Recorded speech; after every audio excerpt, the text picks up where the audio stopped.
এটাকে পানি দিতে হয়, সার দিতে হয়, ফুল হয়, ফল হয়, ফল পাকে, তারপরে আমরা এটাকে ভোগ করি। অর্থ কিন্তু সেরকম স্লো প্রসেস। তো সেই স্লো প্রসেসের জন্য আমাদের তো ইউনিভার্সিটিকে সময় দিতে হবে। আপনাদের মধ্যে এই ধরনের প্রশ্ন আছে যে আমরা কি এখন ইলেকশন চাই, না আমরা ইউনুস সাহেবকে সময় দিতে চাই?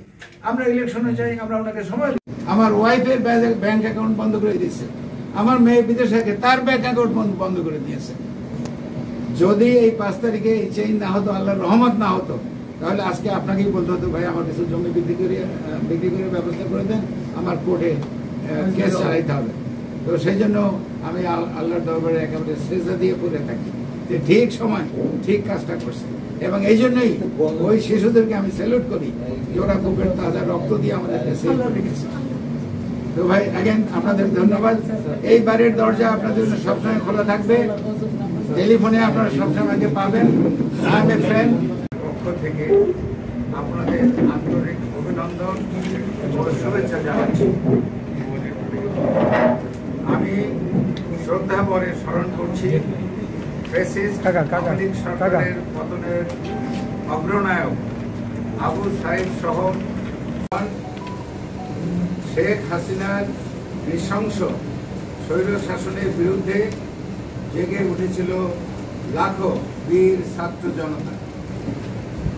দল জোটের নেতাকর্মী, ছাত্র জনতা, সমর্থক ও সাংবাদিক বন্ধুরা সহ বিভিন্ন পেশা ও শ্রেণীর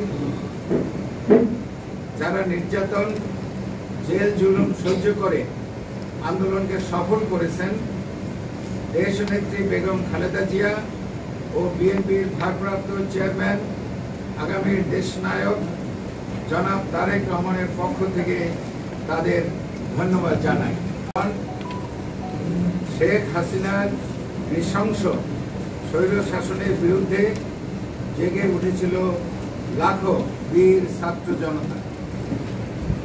দল জোটের নেতাকর্মী, ছাত্র জনতা, সমর্থক ও সাংবাদিক বন্ধুরা সহ বিভিন্ন পেশা ও শ্রেণীর